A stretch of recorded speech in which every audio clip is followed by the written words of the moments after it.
Hello and welcome to this training, which is another YouTube video that I'm looking to basically put out there that's going to be high value, relatively quick and intense for you to kind of get through, and hopefully you take away something actionable that you can go away and implement today to become a better businessman and a better father simultaneously.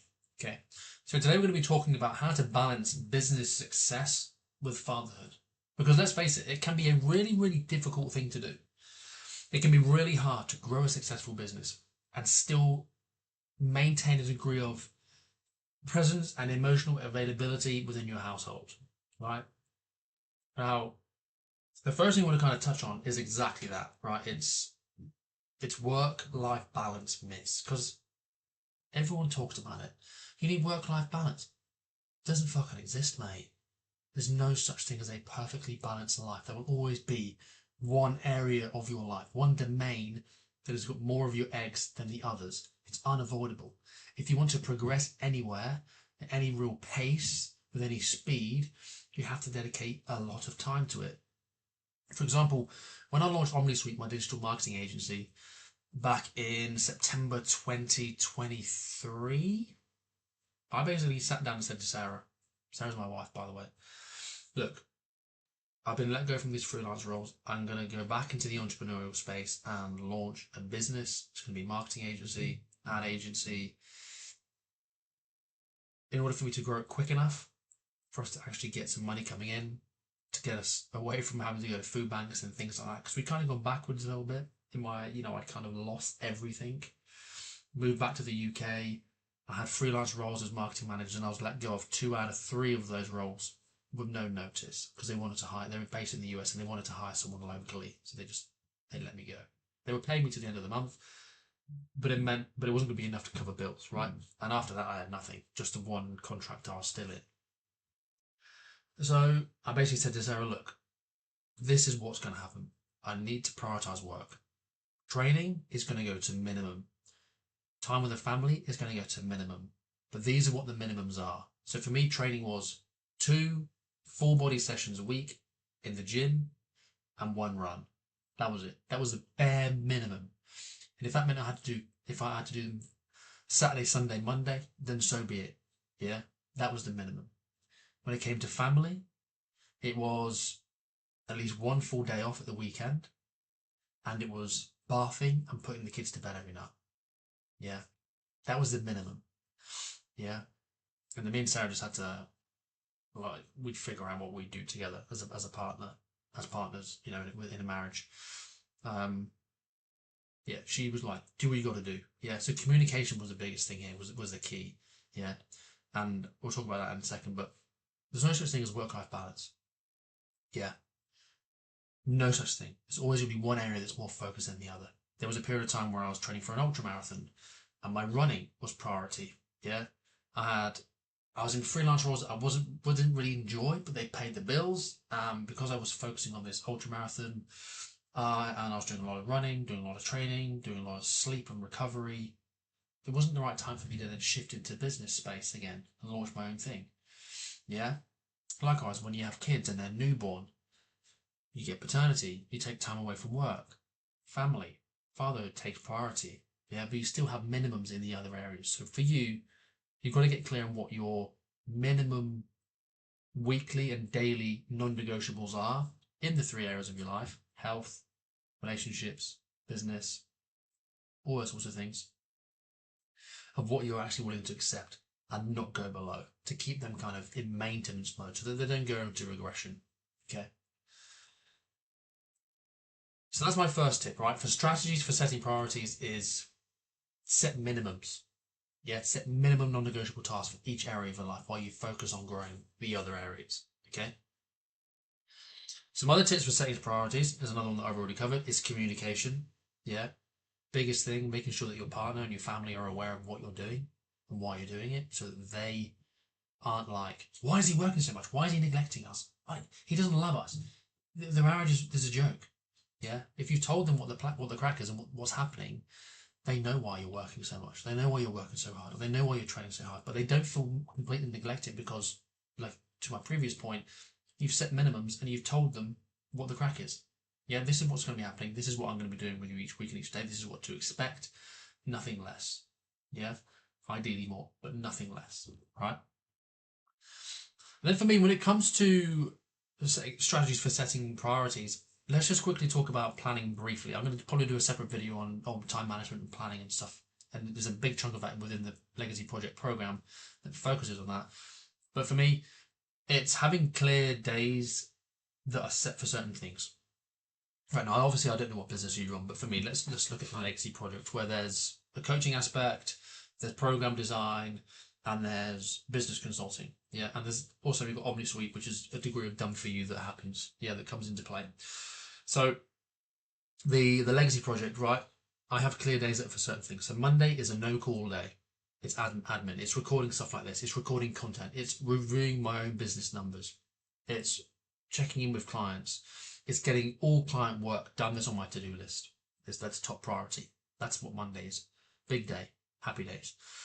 Then I have Tuesday, Wednesday, Thursday, which are actually Tuesday, Wednesday, Thursday, Friday that are generally split up so that morning is focus work, afternoon is calls. Yeah. And then if I don't have any focus work, really, then the morning will be in the gym. Yeah, I usually alternate the two. So it'll be Wednesday, I'll be in the gym instead of focus work. Friday, I'll be in the gym instead of focus work. And then the afternoons are usually calls where I do my consulting stuff and any game plan calls with clients for the body and brain aspect of the Legacy Project. So have a clear structure within your days. Yeah, what the purpose of that day is, what you need to get done. Yeah, and what the outline is of each day of the week and what your focus is. And then every single evening, I will sit down and I'll pull up Monday, which is my project management software that I use, and I'll look at what is on my to-do list for tomorrow, what has been listed out today, what is then a priority 1, 2, and 3. Yeah, I then know when I start work the next day in my focus block, these are the priority 1 tasks that need doing. I start with these. Once they're done, I move to 2. Once they're done, I move to 3. And if I only get 1 done, fine.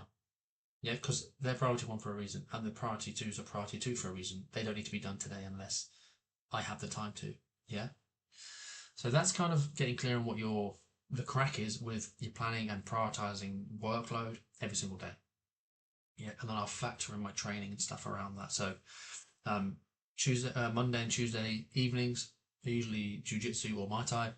Same for Thursday, and then Wednesday and Friday are morning.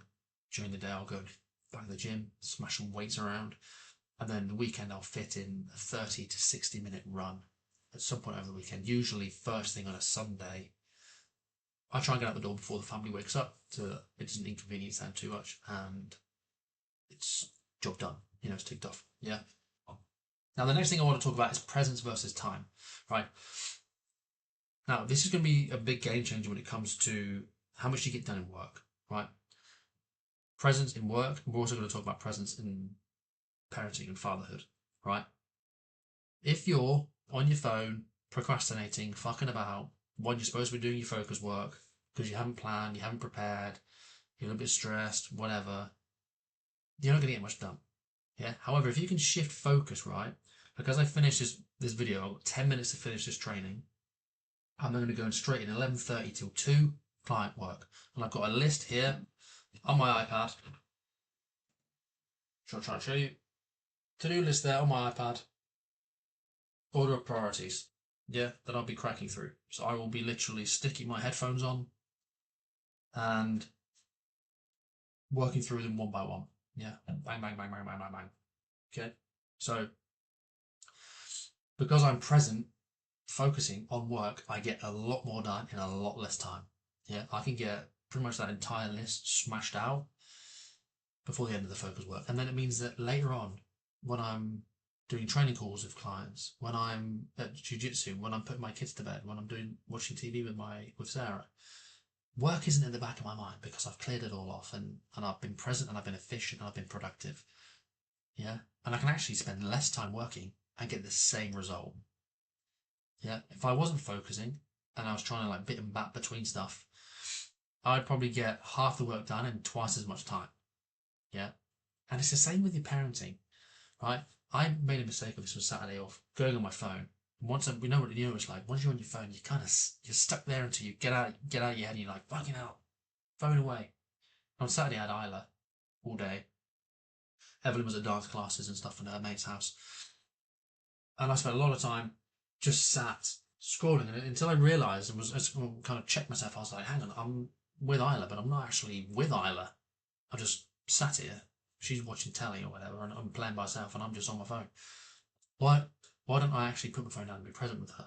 Yeah, and I fall into the trap sometimes. We're all human; these things happen. But it's about having these frameworks in place to help you minimise those things. Like we recently put in a rule when there's no mobile phones in the lounge. Yeah, so when we're in the lounge, we're talking or we're watching something together or we're playing together. Yeah, because your kids are gonna get more out of 30 minutes of you just present, playing, dancing, mucking about, drawing, painting, taking them out on their scooter, whatever. 30 minutes of you being 100% present over you being with them for 6 hours and on your phone the whole time. Do you know what I mean? So I want you to try to shift your perspective around. I need to spend more time with my kids. No, you need to spend more quality time with your kids, but that doesn't mean you have to then, but like I need to spend 3 hours a day with my kids or whatever. Could be right. Right now you spend 1 hour with your kids, but you're on your phone. How about you spend 1 hour with your kids and you're not on your phone? Your cup will be filled, yeah, because you'll feel a hell of a lot better. You feel less stressed. You feel more connected, more grounded by being present with your children instead of fucking about on your phone or whatever else. And they'll feel better. They'll be like, I spent great time with my dad today. Yeah, it was only half an hour. They have no fucking concept of time. My kids are 3 and 7. Evelyn should probably be able to tell the time, but she kind of tells that she has a rough concept of time. But if I spent half an hour with her or 2 hours with her, she wouldn't know the difference. All she'd know is how much fun she had and how available and present I was with her. Yeah. So just when it comes to business and life and training and all these things, let's focus on the quality of the time you spend with them rather than the quantity. And if you can get both, a lot of quality time, fucking hell, mate, you're winning. Yeah. So we kind of touched on this already. Systems to be productive and present. Like, so planning and preparing so that in work you're getting shitloads done, and it means that then you can switch off from work because you haven't got stuff on the back of your mind because you know you've wasted time fucking about and not doing what you need to be doing. You can then easily transition from work mode to family mode. And again, it's like leaving your phone in your office, leaving your phone in the kitchen. It's whatever, yeah? At the same time, it's about communicating with your family, with your loved ones and your partner so that they know what to expect from you. Yeah, so there's not this breakdown in communication where you've got loads of work on and they're like, why are you working so much? Yeah, so I'll often, it comes just a state of awareness, self-awareness, where sometimes I'll say to Sarah, like, look, I've had a really long day. I've still got loads to do. It's on my mind. It's making me stressed out. It's making me irritable because I can't stop thinking about it until I've done it. Is it okay if either you're just aware of that and you just accept it, that I'm going to be a little bit irritable? Or is it okay if I just take an hour to just go back up there and tie up a few things? Yeah, so I can then feel better and be more present later. So it's about having planning and preparation systems in place and communication processes in place, yeah, so that you can then get the most out of your business time, get the most out of your family time, and the two don't really cross over, yeah. And you're able to switch from business to father quicker, yeah. And that's it. That is essentially all I wanted to really share with you today, is how to balance that whole business and fatherhood kind of dynamic and make the most of both, yeah, and not neglect one another, yeah. Hopefully you can take something from this training, find it beneficial. If you enjoyed the program, I'll put it inside of the training library for you to kind of consume. But any questions, stick them down below. And if you want to book a call with us to discuss the legacy project and how we can help you kind of take back control of your health, rewire your mindset and realign stuff within your business, hit the link below in the description, book a call. I'd love to chat with you. Take care.